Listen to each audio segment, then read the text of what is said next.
G'day guys, it's Ben here coming at you for vlog 3, vlog, whatever. So just wanted to jump on today to talk about two separate things. So yesterday I have got a huge mentor that's in the same line of work that I'm doing. His name is Balazs Kardos, absolute amazing human, and I have profound respect for him. So he started a Diamond Life Challenge, which is basically a 5-day challenge, which basically breaks down all of our habits and everything, or like what's going on in our lives. And he uses his expertise to really bring that to the surface, to make radical change. I really want to do that for 2020. I really want to make 2020 my year. And then on a separate note as well, there's also the fact that I just started again reading High Performance Habits by Brendon Burchard. And it's pretty early on in the book.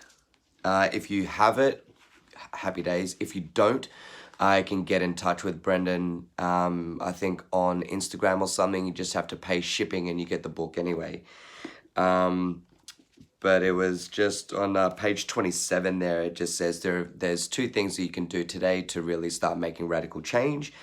And that was to find his high performance indicator survey, which I did, and I'll touch on that in a second.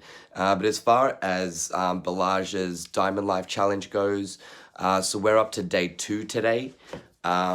Yesterday, I was asking some really powerful questions. Asking about who we spend our time with, where, our money goes, where our time is really spent, and if it's really serving us. And so those were really confronting. And so I've saved my responses so that I can go back to them. And so if you want to jump on that, I'm not sure if it's open to everybody. I think we're just the beta testing group at the moment. But if you want to jump on that, direct message me or drop a comment. And then so we're on day 2 today, which is looking at where we're spending our time. So Balazs encouraged us to jump on to Google Calendar. We can actually fill in all the spots throughout the day from when you wake up to when you go to sleep, and you could plug in all of those activities that you do on a regular basis. And so what you start seeing is a bit of a pattern. And so a lot of the time the pattern, so I did it today, and I think I can actually bring it up. Sorry, give me 1 second. That looks really ugly as a close-up. I can actually bring that up and show you what mine looks like. So this is pretty much what mine looks like. All the green is all the time that I spend sleeping. Those little blue ones there are that's just the time that I spend when I wake up. Have my coffee, make my bed, maybe do some exercise, do some social media work, and read a book. These big blocks on the Monday and Tuesday, that's basically I guess the danger time, that I spend not really doing very much. Mondays and Tuesdays is because I work hospitality. Mondays and Tuesdays are pretty much my only 2 days to rest, relax, and detox. But it's pretty confronting that I spend most, if not all of the day doing nothing. Unfortunately, because I work hospitality, these bits in yellow are all for work. This just applies to this week. But it varies, so I think I'm just going to have to stay on top of that. And these bad boys in purple are basically just the times that I sort of allocate to have a shower, get ready, catch public transport, and get to work. But yeah, it's actually really confronting, and I had to be very honest with myself about this. Was all the time that I spend sleeping, because I like to have 9 hours, but obviously it's not absolutely necessary. and those 2 days there which are just completely blank, and I could actually be filling with doing something way more productive and way more fulfilling. So that's that. And then, so I started reading Brendon Burchard's book again. I've started it about maybe a year ago, but I was just absolutely hopeless at reading. I've totally made the commitment to make a switch on that. I've read, 3 books now in the last couple of months, and it's actually amazing. I haven't really had to read anything since I finished high school, like 15 years ago. So it's actually really fulfilling. And then, so today was very intent on obviously continuing reading the book, and came across the high performance indicator survey. I went ahead and I did that. It's 30 something multiple choice questions on how certain situations relate to you. So I answered that, and that was massively mind blowing. Obviously, it's correlated with, like people who are high performers. So I wasn't really expecting like a massive, either success or fail. But, just bearing in mind that he's had, 10, 20 years experience, in the sort of psychology and high performance field. So I thought that was really important to do. And I guess as a bit of a time capsule, I'll share with you guys what my results were. So that's just here. This is what Brendon's book looks like. It's the High Performance Habits book. And so I ranked 3.08 out of 5. And so what that means is that high performance indicators usually average at about 4.76 to 5 for high performers who can sustain massive amounts of success over time, I guess using his high performance indicators, which I'll be talking about as we go, because I'm going to show you my results, and I'll probably be discussing how Brendon Burchard describes these high performance, indicator or habits. And I guess if it helps me, amazing. If it helps you, even better. So out of I think it was six topics.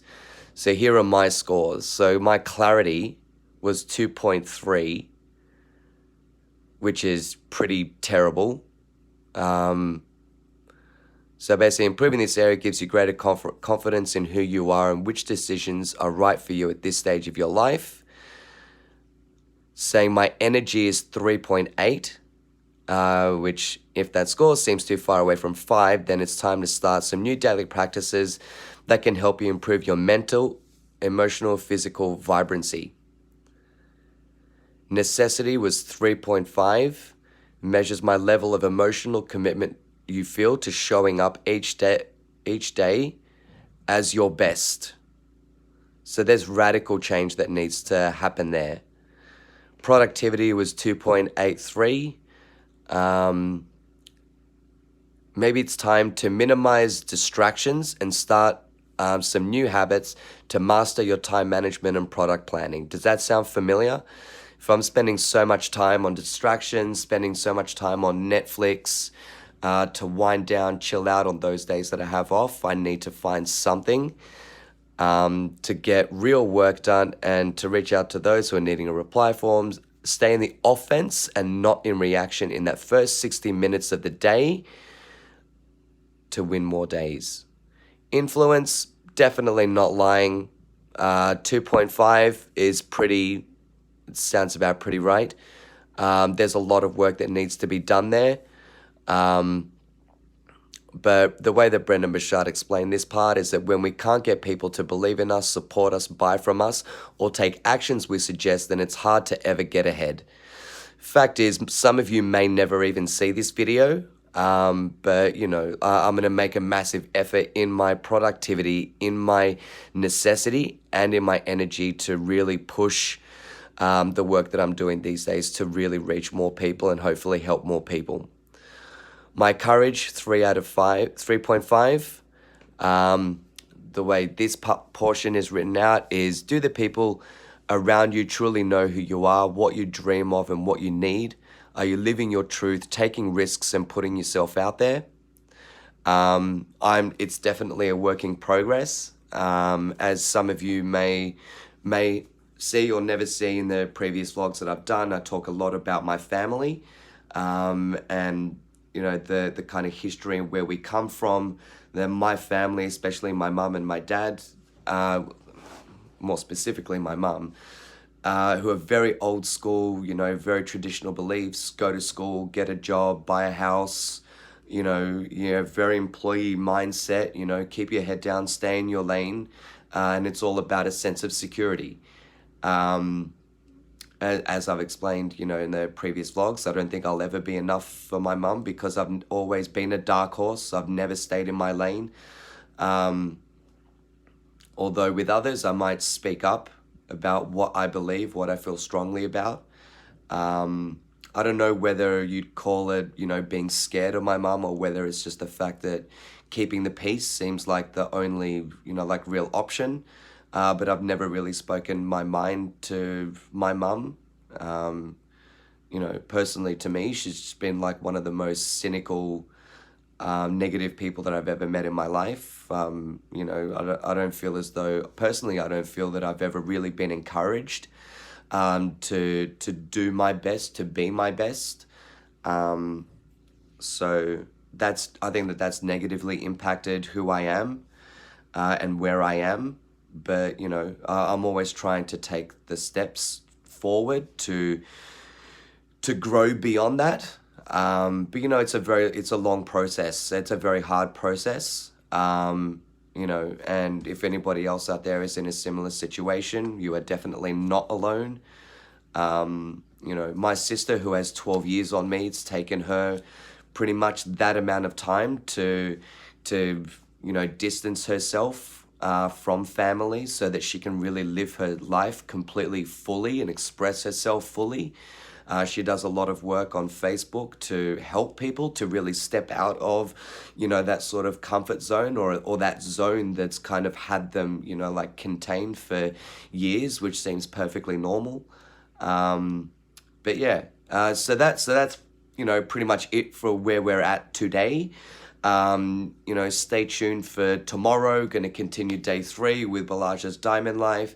I'm going to also explain a little bit more about Brendon Burchard's high performance habits. And, always looking out for amazing feedback, comments, any suggestions, anybody out there who's in a similar sort of situation. I'd really like to think of this as a safe space for, people to come together and, come up with suggestions, ideas, or just to tell stories of, who they are, where they're at in their lives, and sort of what's going on. And I hope that, there's other people that jump on that have had, success in dealing with these situations that can offer suggestions and recommendations to other people. So I'm going to leave it at that. Wish you all the best. And hope to chat to you guys soon.